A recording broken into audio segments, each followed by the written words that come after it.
I'm sitting here thinking of ways that I should be like recording, and yet I can't figure it out yet. I'm like, bro, how am I gonna get myself to sit down and do these different recordings? And there's this one way that I want to record. I literally want to record myself 24/7, right? And really get the hang of it because there's something about recording that's a little bit weird. Like when you record yourself, you start to do extra. It's it's like you're connected to it in a different way. And I guess that's why people are like, bro, stop recording, put everything down, and just take time for yourself. Because, like, when you're not recording, what are you doing during those times? And usually nowadays, people are like on TikTok, Instagram, Facebook, they're on their phone. They're not reading a book anymore. Like all those things are out the door.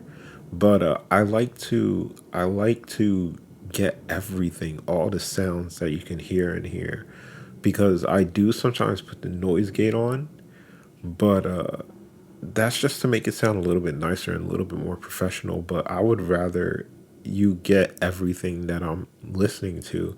Like I would rather go out to the park and start recording myself. The only problem with that is that I have this anxiety about recording in front of people, and that really hinders my ability to record anywhere that I want to. You know what I mean? Like, if I could, I would. But those are people that are like performers, not performances, like performers that go out in the middle of the city or the town and they just start, doing their performance of like, okay, here you go. I can sing or I can play the guitar. And, you see them in New York sometimes, but you do see them online too. And instead of doing it on the street, now people are doing it at home in their rooms. So it's like, in a way, it's like we're battling homelessness with it. That's why I say like technology is going to be the next big thing. Like we need to start being a little bit more free with our rules and laws regarding our technology, because like for example, going to work and not being able to listen to music is absolutely ridiculous. I don't know why we have that rule, but I thought about this the other day. I was like, okay, how about we make headphones that allows you to hear the outside world as well? And we already kind of have something like that. I know Apple came out with their own like hearing aid kind of thing where it's AirPods, but you can hear the outside world a little bit better. And I thought that that was pretty cool. And I was like, what if you sync those two? And you can do this. Like what I'm using is the Elgato Wave 3. And what you can do is you can listen to whatever the microphone picks up. So I'm not completely deaf when I'm recording this stuff, because you can be completely deaf. Like you won't even know what's going on. And that kind of freaks me out a little bit. So I have to make sure that I'm able to hear a little bit so it picks up on everything. Like I can hear the a plane passing by. I could hear my sister coming up the stairs, stuff like that. That really helps me out because like I said, I have anxiety when I record. But let's switch topics real quick. I was watching something on Instagram, and oh yeah, by the way, Nicole hit me up, which was pretty interesting. I'm not gonna lie, it did make me happy, but she hasn't even answered. I messaged her back, but it took me a good hour to message her back because I was like, it always goes in my head where it's just like, whoa, what is she thinking? You know what I mean? Like, why do you need me? And did I not answer back soon enough for you? Like, she messaged me at like 1 a.m. And, right, it's like, are you expecting an answer back at 1 a.m.? Like, that's late as hell. But then I answered her at 2 a.m. So it was kind of like, well, whatever, pick your poison. Who cares? Like, you can be mad or you can just answer the phone. But she didn't answer after that, and now I'm sitting here on edge. Like, why did you message me? And was it a mess? Did she do it by accident? It's like, no. I could check the message right now. Did she do it by accident? And I hope she didn't. Bro, I have a whole bunch of stuff to catch up on. Let me see. Let me go to my Instagram. And then, so she sent it. She said, "Yo, Abram, how you been?"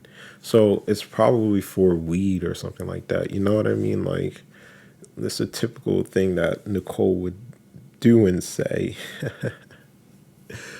But right now, I'm also building a bed frame, and I'm shaking my head, man. Like, this is one, is it was really difficult to put up, but two, I think it's just too damn large. Three, it has to be anchored to the wall, and that was one of my deal breakers. When I was looking at it, I was like, I don't want to anchor it to the wall. I don't want to do that. And if I did have to do it, I'm not going to build it. You know what I mean?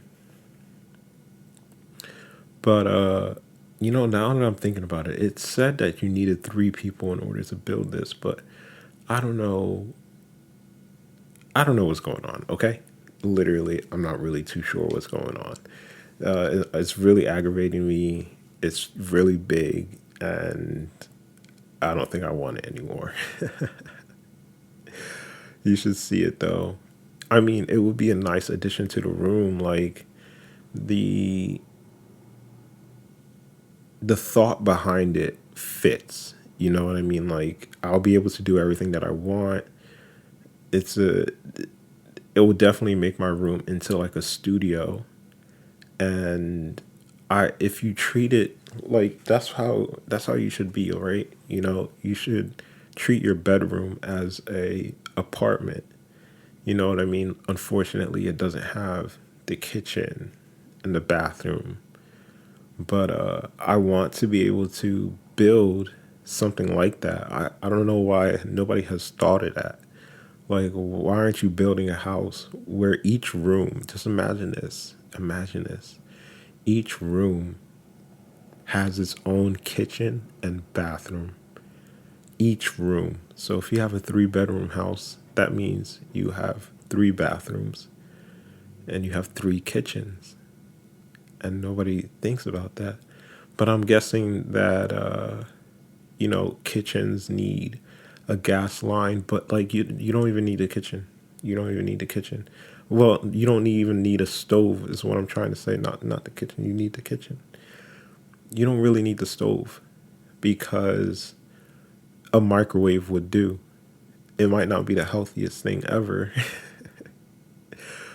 but it will do. It will do. I've done it and I had an amazing time with it. I learned how to use a microwave a little more. There's power levels, and if you mess with the power levels, like, you can cook real food in there. Like, for sauces, for example, if you were to cook a sauce, like, let's say spaghetti sauce, right? And you were to make that sauce up, put it in the microwave, right? And then put it at a power level of 3 or 4, and you can put it on for a longer amount of time without it bubbling over and spilling everywhere. Because if you put it on high, it's going to get really hot and it's going to start bubbling and it's going to start popping everywhere. But if you put it on low, if you put it on high, let's say this, if you put it on high, you can only put it on for like 2 minutes. But if you put it on power level 3 or 4, you could put it on for 5 minutes, and then you have a much more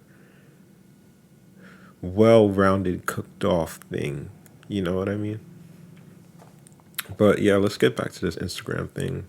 Uh, I got into kitchen, and so nobody took my idea. Okay, like that's real serious. Like if I want to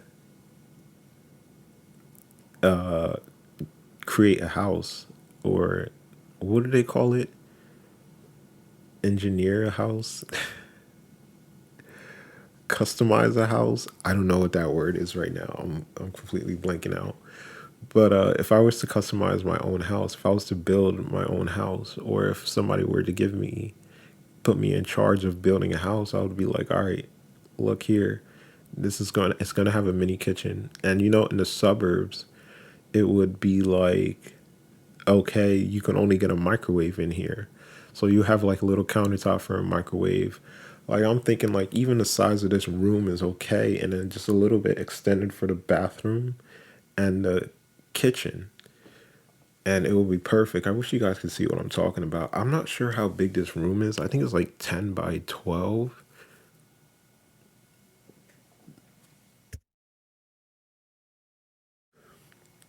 I think it's a little bit bigger than that.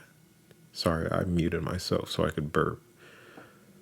And that's what I'm trying to get at. Like I want the real from people. I want real life from them. Like, what's going on in your room? Like, do you have to mute it? When you mute it, I have no idea what's going on. But if you unmute it, like, now we can talk. Now I can see what's going on. Because I see it like this, like, the world needs to know what type of shape you're in, what health you're in. The world needs to know it. But it's not only for the world, it's for yourself. You know what I mean? Like, how do I know that I'm doing well if I never share it with the world? And the only thing that I can bring to the afterlife is my notes from doctors, but then it never really tells my side of the story.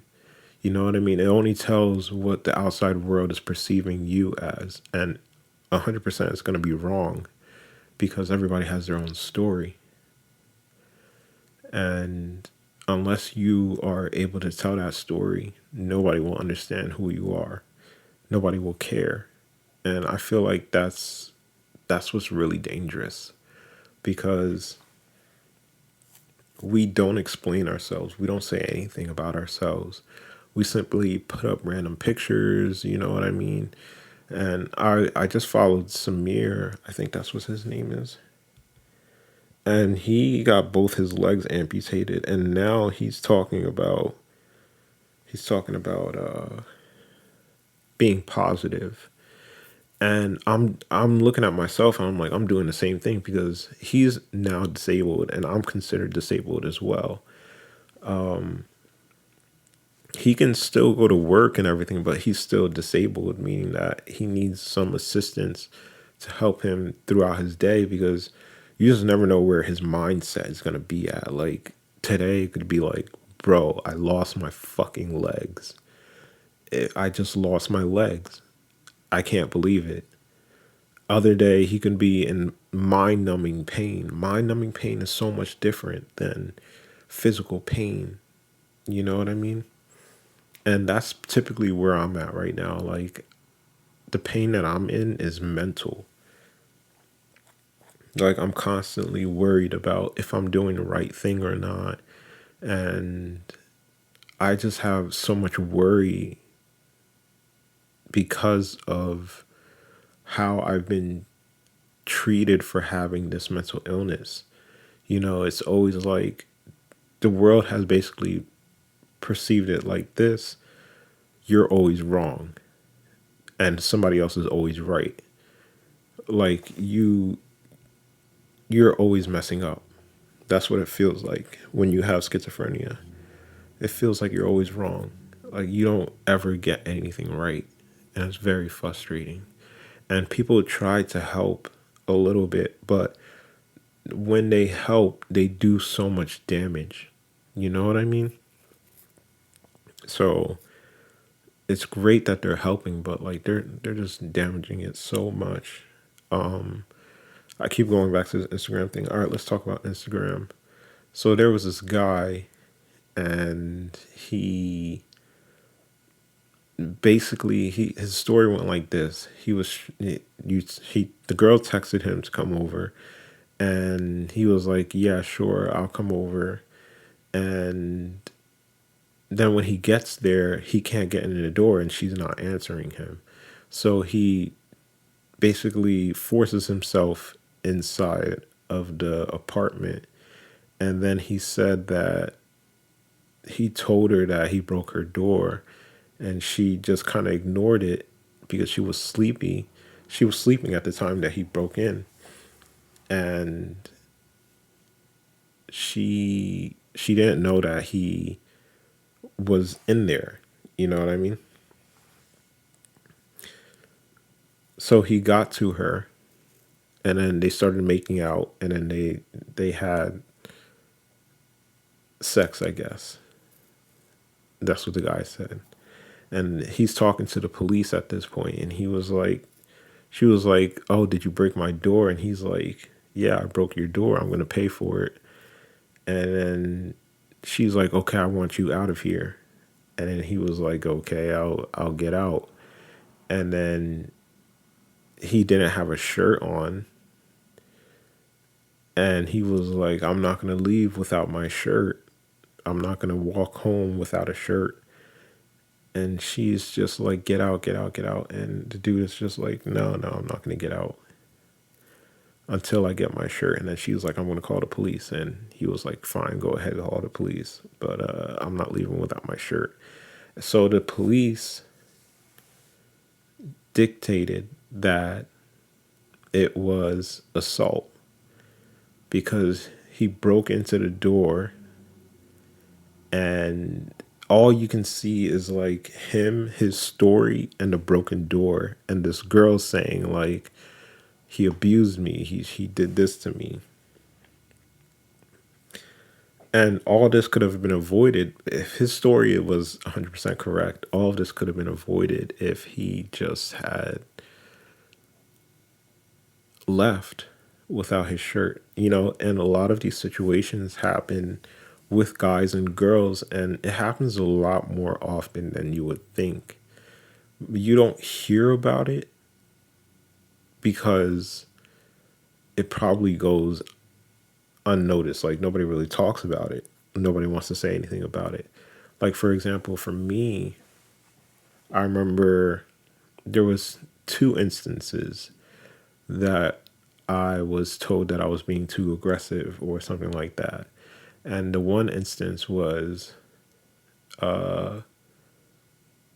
with this girl named Kayla, and we were we were at my friend Mike's house, and we were talking, and he's like, "Kayla really wants you. Kayla really wants you." And we've always had a thing going. Like we're always flirting in the hallway and stuff like that. But then it abruptly stopped, and then we weren't flirting anymore.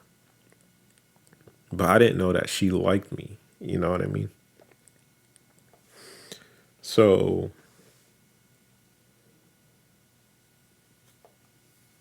we're at Mike's house, and we're you know we're in the pool, and we're just hanging out. It was me, Kara, Kayla, and Mike, and we were all just hanging out.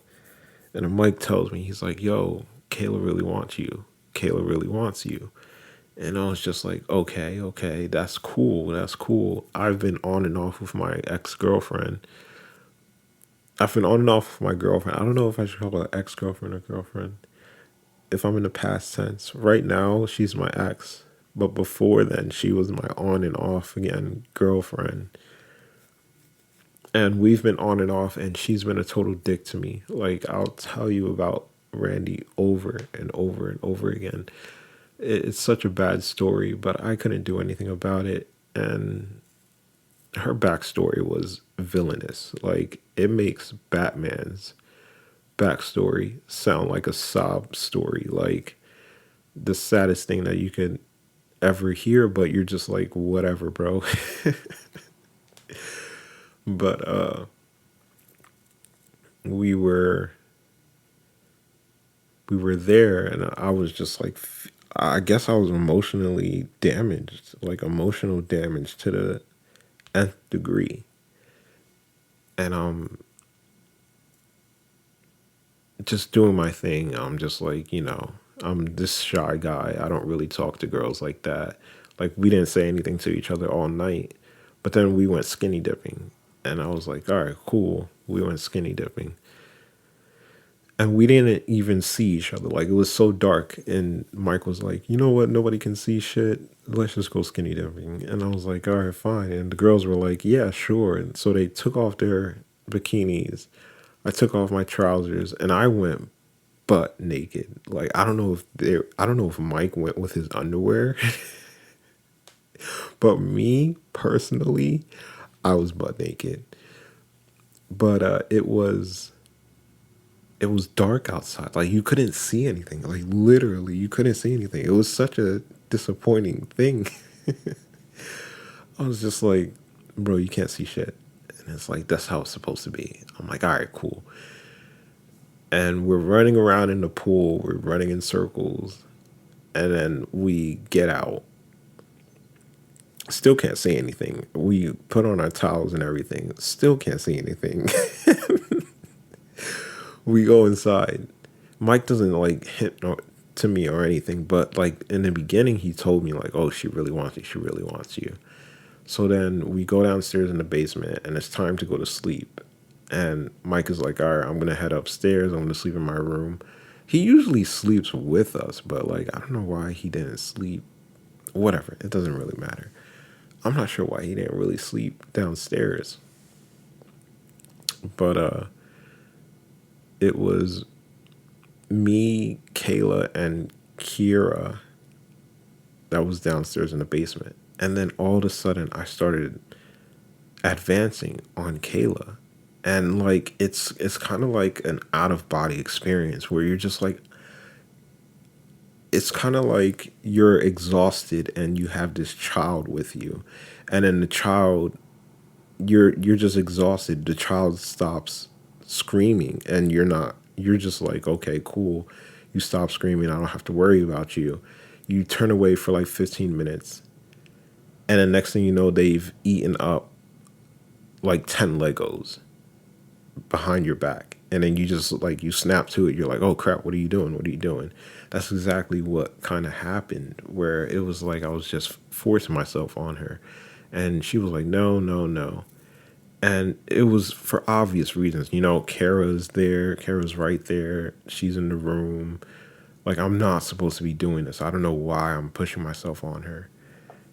And that's basically how it went for like, I don't even know how long. That's the sad part, because she was saying no the whole time. And I was just like, I'm going to force myself in this little situation because I know that you like me and I like you too. So why don't we just kiss? You know what I mean?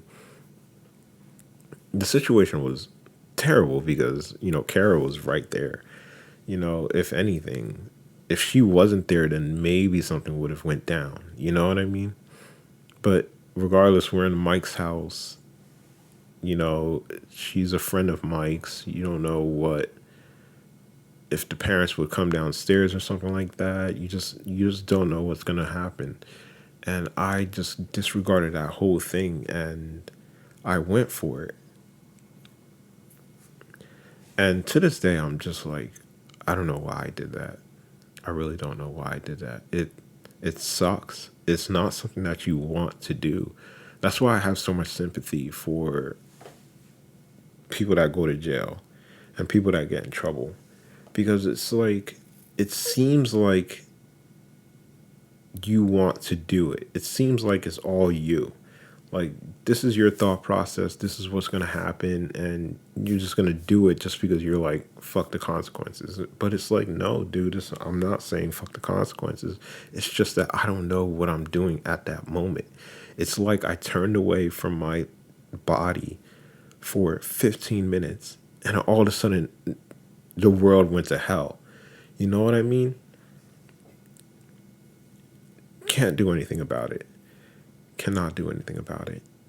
And I feel really bad because I'm like, I listened to this dude's story, and it's just like you just went out of control for a little bit, and now you're a perpetrator for assault. I think he went to jail for that, and it sucks because I'm like, yo, I could have went to jail for what I did to Kayla. You know what I mean? It really does suck. You don't wish for that on anybody. You don't wish for that on yourself, but it just happens, you know. It just really just happens. The second time was a little bit weird. I remember the second time. The second time was with my ex-girlfriend. We were on again, off again, but what when we were on again, I would go back into my old ways. I would go to her house and just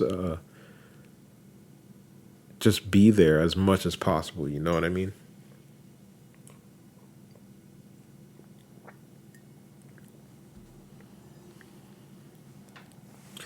So one day she was at her house, and then I came over. I forgot if I texted her or something like that, but I just went over her house, and she was sleeping, and she's on her period. So I lay down with her, and then it's like she knew I was there, but she said that she was asleep, so she didn't really know. But she was making she was doing all the right signs, like pushing back up on me as we cuddled. I was just going to go to sleep with her because this was my drug dealing days, and I had so much free time. I had so much free time. So much free time. I made that free time for myself. You know what I mean? Like, I really worked for it. Like, it didn't come out of thin air. I just had so much free time, and I was laying with her, and I was just like, all right, this is cool. All of a sudden, she starts pushing back on me, and I'm like, all right, it's about to go down. So I pull down her pants. I pull down my pants, and then I see that she has a tampon in. I pull out the tampon, I just throw it in the garbage, and then we have sex. And then it was like that was it. I forgot what we did afterwards. You know what I mean? But maybe she had to go to work. She probably had to go to work at BJ's. She goes to work. I go home, and then like we meet with each other. Like, I want to say a week later. It wasn't like immediate. I didn't get to see her immediately, but we were talking, and she was like, "It was kind of like you raped me." I was like, "What are you talking about?" She was like, "I was asleep, and like I just didn't know you were there." And I was like, "What?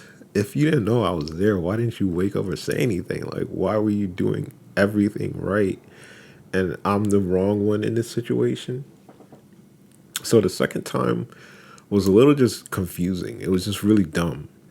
And I really hit me hard. Like, to this day, I still remember the story.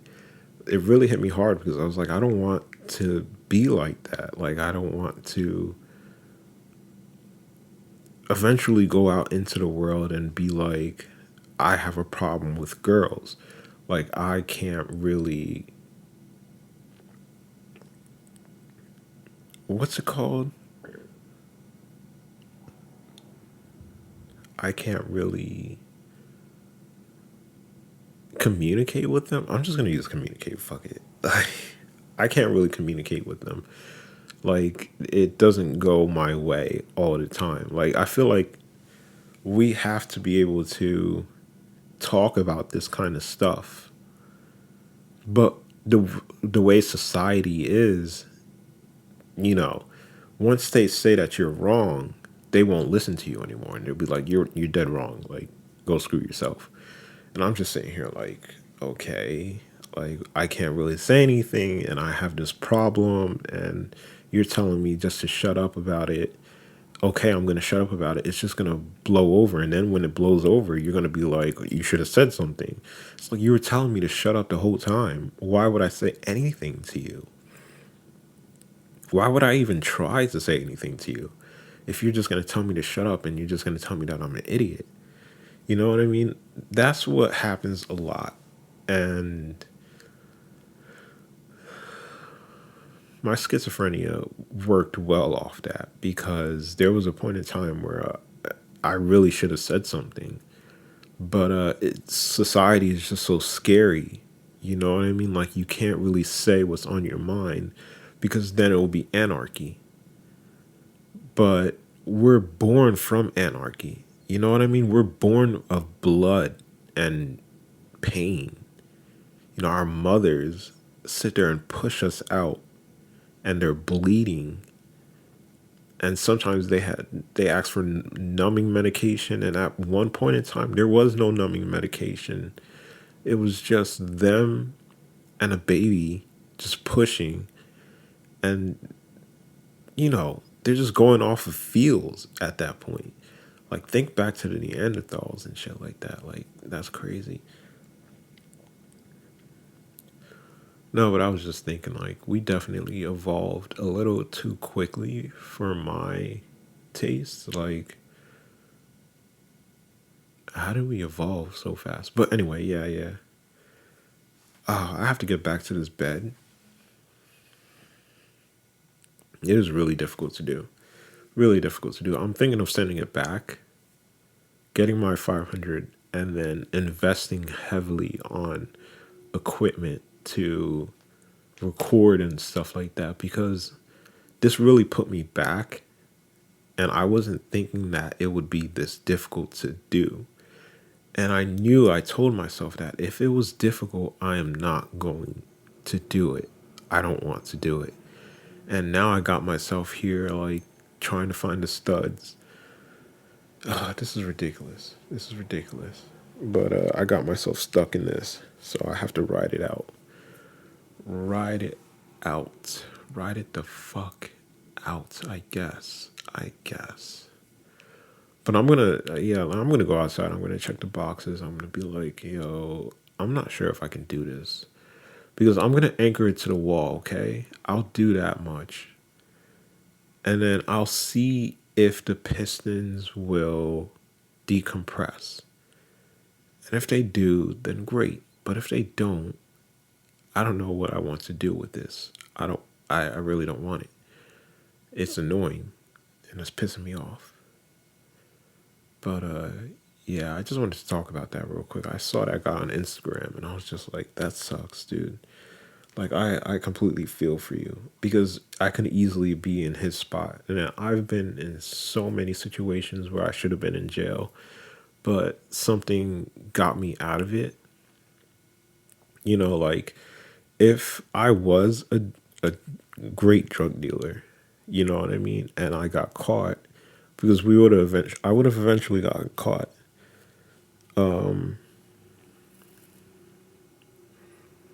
If I was a really good drug dealer, the thing that would have got me out, they would have looked at me and they would have been like, "You have schizophrenia," and I'll be like, "What the fuck are you talking about?"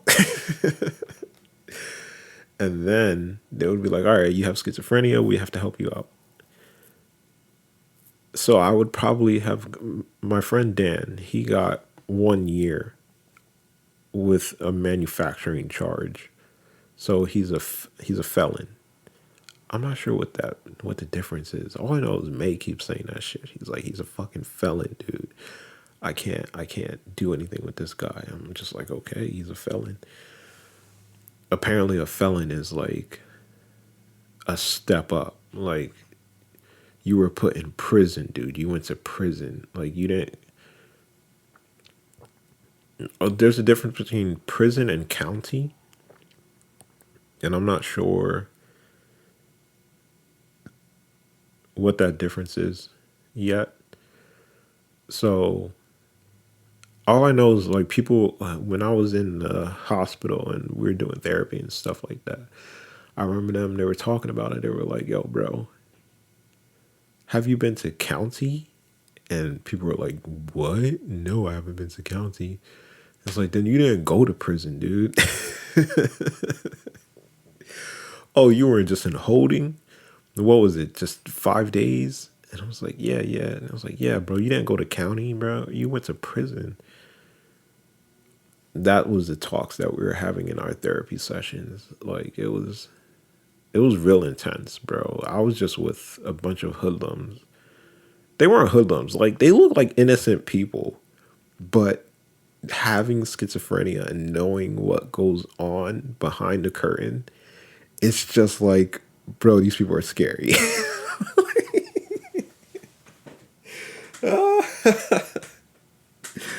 It's like these are probably the scariest people you can be with. Because I'm looking at myself and I'm just like, bro, I'm pretty scary.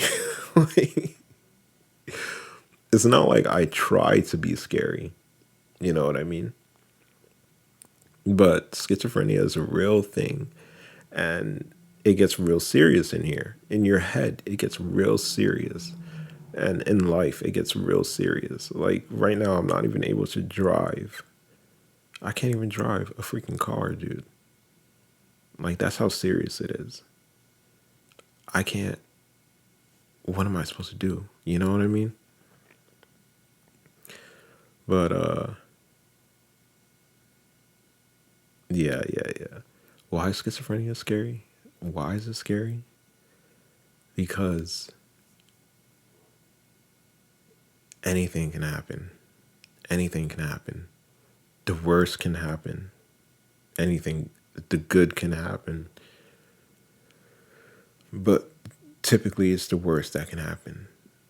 And you need to take your medication. You know what I mean? Even though the medication sucks, it does suck. I'm not going to lie. I'm not going to sit here and tell you that the medication is the best thing alive. No, it's not. Like, with a mental illness, you just don't know when you're sick. Things just happen. And then it's like you have to deal with it. So each day is a new day. Each day you wake up and there's a different challenge for that day. It's like, okay, am I going to feel suicidal today? Okay, check no.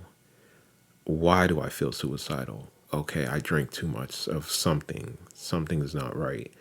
I ingested something. But it didn't get this serious for me until like after after years of fighting and doing drugs.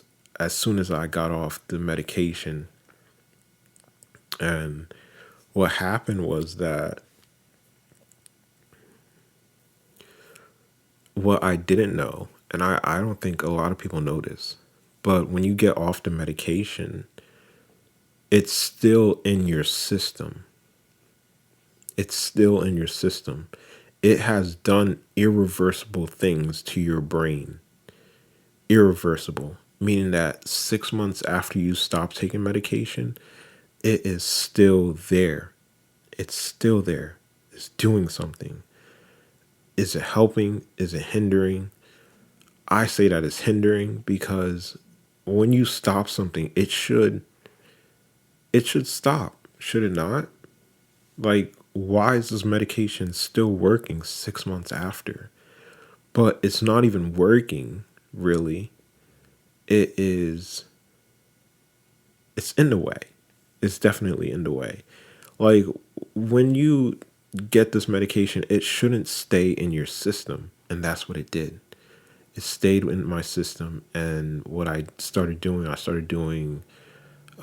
smoking weed. I started doing heavier weed intakes.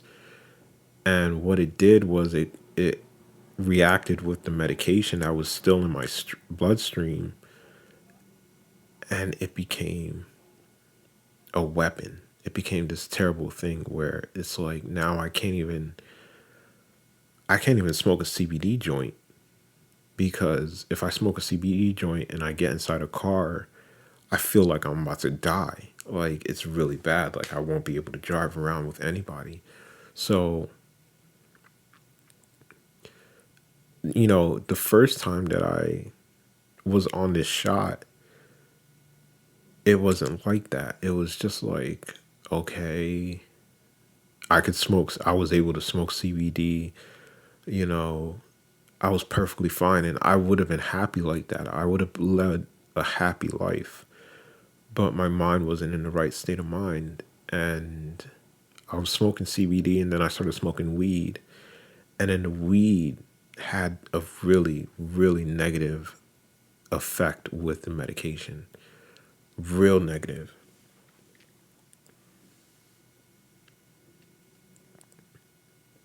Like suicidal to the T, bro. Like it was really bad. Where I'm just sitting here like I can't take this. So I bought a bunch of Laffy Taffies from a friend, Chicho, I think his name is. I bought like $800 worth of his Laffy Taffy. I don't know what the fuck I was gonna do with it, bro. But that's to show you that I wasn't in the right state of mind, and the CBD was affecting me mentally, but I didn't see it. You know, when with schizophrenia, it's kind of like you do things on someone else's command. They're telling you, like, okay, do this, you know, okay, start smoking CBD. So you start smoking CBD.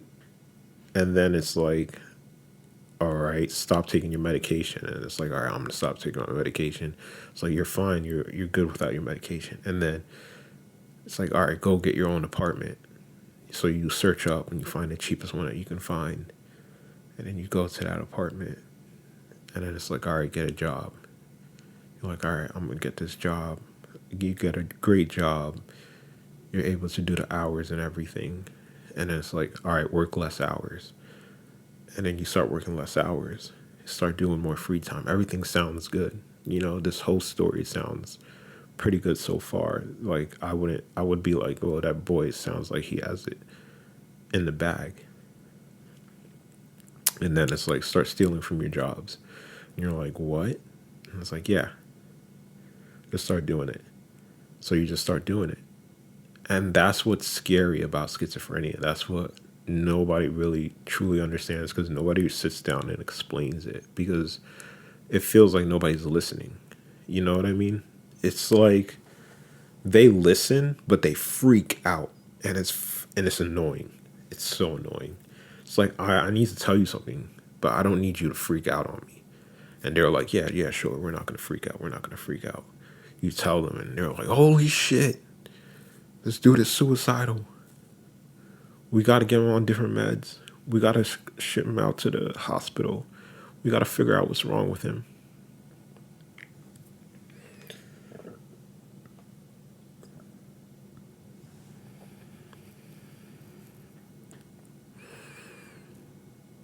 You wonder why we don't talk. You wonder because nobody's ready to listen. Nobody is ready to listen. Nobody is ready to listen. We hide so much stuff from you guys. We hide so much. I hide. You know what I mean? Like, because I don't know what you're going to do. I don't know how you're going to react. You know what I mean?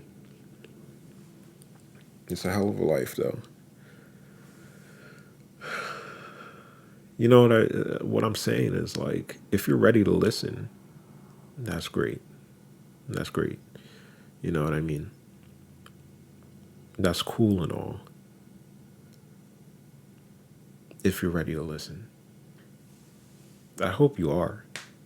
I hope I hope people start changing. I hope this world changes, because the way that it is right now, it's not working. It's definitely not working. And do I feel like I am a person that can change that? Absolutely. I do feel like a person that can change that. I feel like that's my main purpose of being here, is to change this world. But the only world that I seem to be able to change is my own. You know what I mean? I can't change anybody else's world. I can change how I think. I can pick different jobs. I can choose not to work. I can read books. I can do all that. But if I tell my sister Diana to be like, yo, why don't you start reading more books? She's going to look at me like I'm crazy. She's going to be like, what are you talking about, bro?